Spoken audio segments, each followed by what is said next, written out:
Sua vida financeira é organizada ou está em desordem? Você planeja ou você acha que planejar é falta de confiança em Deus? Ah, meu irmão, é o contrário. Deus nos deu inteligência para usarmos. Hoje, na 25ª palavra de força e coragem da Quaresma de São Miguel Arcanjo, eu vou te entregar como organizar suas finanças. Com sabedoria.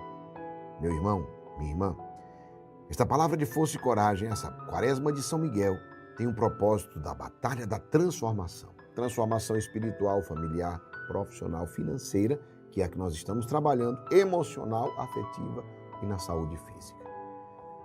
Se prepara para o impacto de transformação na sua vida. Vamos para a palavra de força e coragem? Mas antes eu te peço, deixa o like no vídeo. Esse like é um clique simples, mas fortalece muito. Você que não está inscrito, se inscreve agora no canal, clica no sino e clica na mensagem todas. Venha na seta de compartilhar, 5 amigos você vai abençoar com esta palavra de força e coragem. Vamos juntos? Como organizar suas finanças. Pega a palavra combatente, Provérbios capítulo 21, versículo 5.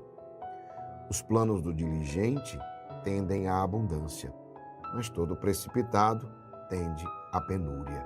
Palavra do Senhor, graças a Deus.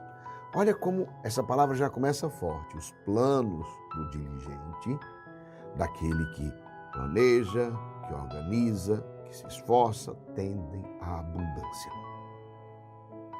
Mas todo precipitado, desorganizado, que não se planeja, tende à penúria. A palavra de Deus elogia quem planeja. Jesus disse para calcular o custo antes de construir uma torre. Olha como é importante o planejamento. Eu vou dizer para vocês, tão importante quanto ter um propósito, é a importância de ter um planejamento.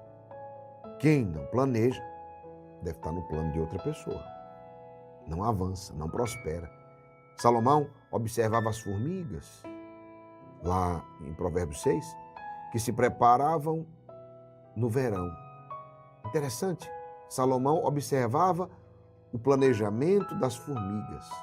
Planejamento financeiro não é falta de fé, é exercício de sabedoria. Guarde essa palavra. Planejamento financeiro não é falta de fé, é exercício de sabedoria. E é até importante, escreva, coloque nos comentários, exercício de sabedoria. Por que é importante ter essa consciência? Porque muita gente faz exercício de várias coisas, mas não faz de sabedoria.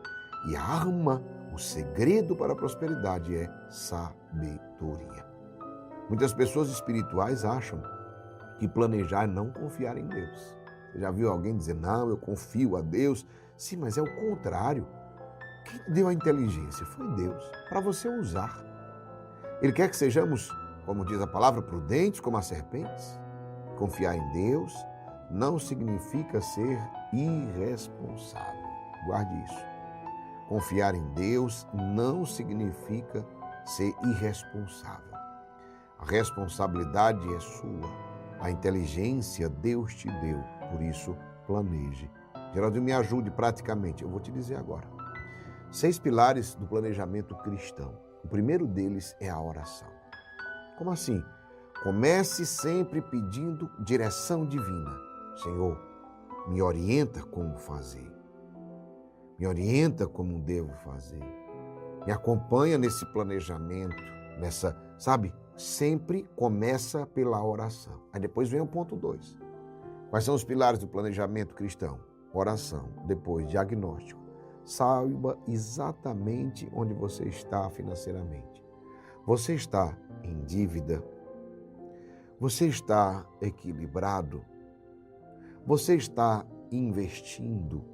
Você está crescendo, prosperando? Você está diminuindo? Lembre-se disso. Eu preciso saber o diagnóstico, porque muita gente, especialmente aqueles que estão devendo, quem aqui está enfrentando dívidas, coloca o nome dívidas nos comentários. Inclusive, vou rezar por você hoje. E aqueles que estão devendo, da maioria das pessoas, 99,9% dos que eu atendo, a primeira coisa que eu pergunto é quanto você deve?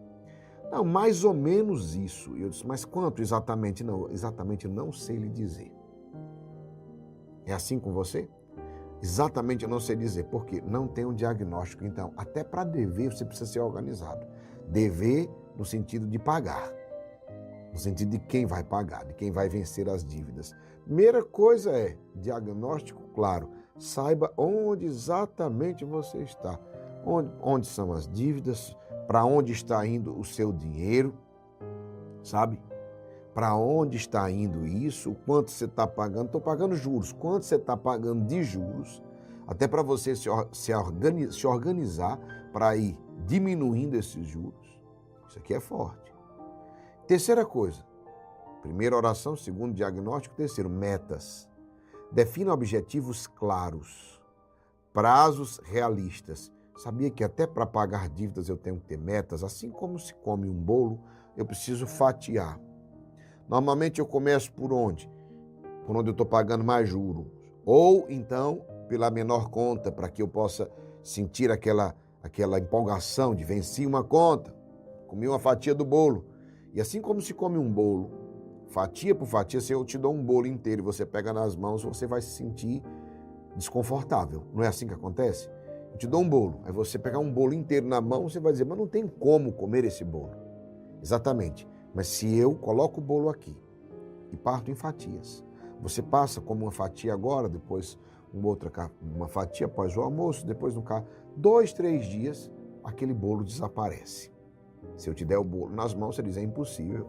Mas em 2, 3 dias, aquele bolo desaparece. Assim também são as dívidas. Claro que não são em 2, 3 dias.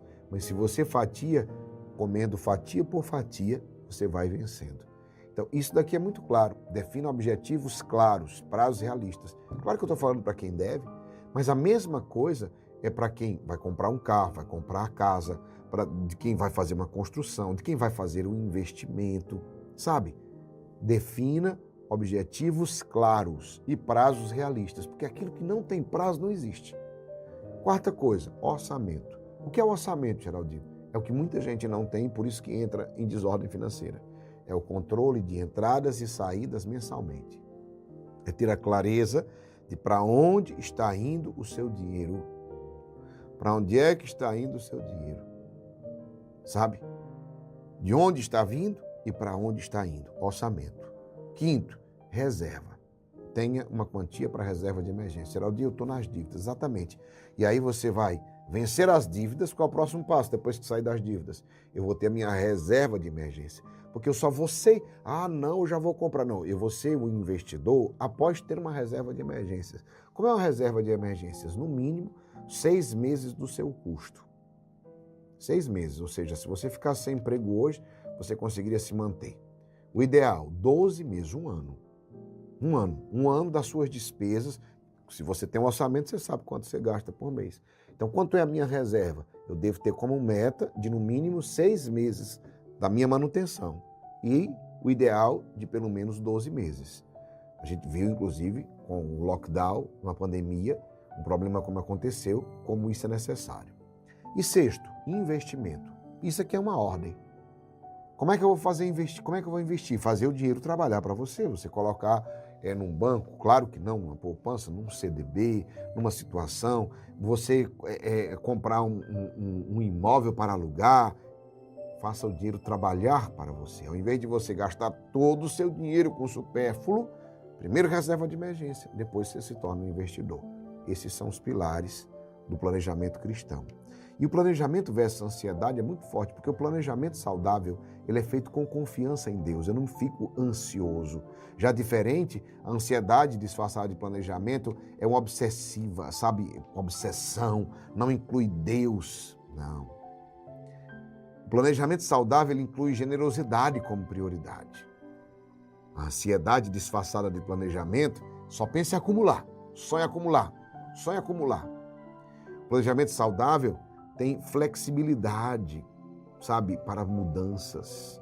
Já na ansiedade disfarçada de planejamento, não, é rígida, não aceita imprevisto, tem que ser desse jeito. No planejamento saudável, gera paz, gera organização. Na ansiedade disfarçada de planejamento, gera estresse e medo constante. Planeje, mas permaneça firme, permaneça confiante. Organize-se, mas não se torne escravo dos seus planos. Deus pode mudar seus caminhos. e seus planos devem ser flexíveis o suficiente para se adaptarem à vontade de Deus.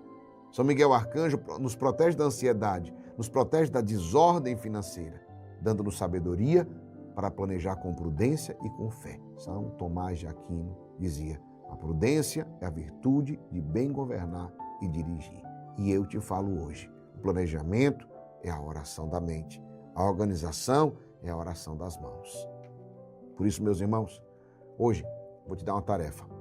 Faça o seu diagnóstico financeiro atual, some todas as receitas, some todos os seus gastos fixos, calcule quanto sobra ou quanto está faltando. Segunda tarefa, defina 3 metas financeiras, uma para 6 meses, outra para 1 ano e uma para 5 anos. Terceiro, crie um orçamento mensal simples, dividindo seus gastos em categorias: gastos essenciais, gastos importantes e gastos supérfluos. Preste atenção, estabeleça uma reserva de emergência. Comece com o equivalente a 1 mês dos seus gastos essenciais, 1 mês. Depois você vai ampliar para 3 meses, depois para 6 meses, até chegar em 12 meses. Ore por suas metas. Senhor, estes são os meus planos, mas que se faça a tua vontade. Dá-me sabedoria para alcançá-lo de forma honesta, de forma generosa. E hoje, meu dia, nós vamos rezar nessa intenção, pedindo proteção contra a ansiedade e sabedoria no nosso planejamento financeiro. Quero fazer agora uma oração por você. Uma oração muito forte. Eu quero que você reze comigo. Repita essa oração. Oração do dia. Hoje nós clamamos a vitória sobre a desordem financeira em nossas vidas. Repita comigo esta oração. Senhor, Tu és o Deus da ordem, não da confusão. Ajuda-me a organizar a minha vida financeira com sabedoria e prudência. Ensina-me a planejar sem ansiedade, a me preparar sem deixar de confiar em Ti. Que meus planos sejam sempre flexíveis à Tua santa vontade e que eu nunca coloque minha segurança no dinheiro, mas sempre em Ti, Senhor. Escreva: eu confio em Ti. Jesus, eu confio em vós. Escreva: Jesus, eu confio em vós. São Miguel Arcanjo, afasta de mim toda desordem e ansiedade financeira. Que eu seja um bom administrador dos bens que eu recebi. E que o Senhor nos abençoe, nos guarde e nos livre de todo mal, em nome do Pai, do Filho e do Espírito Santo. Amém. Compartilhe agora com pelo menos 5 pessoas. Pode mandar também nos grupos, para os seus amigos. Tem gente que precisa dessa oração tão forte. Compartilhe agora. Em meio-dia em ponto, nós vamos estar juntos, ao vivo, rezando o poderosíssimo texto São Miguel Arcanjo contra os males na Quaresma de São Miguel. Eu espero você. Dá um like no vídeo. Quem não está inscrito, se inscreve no canal, clica no sino, clica na mensagem todas e compartilha com 5 amigos. Amo vocês. Tamo junto na batalha. Até o céu.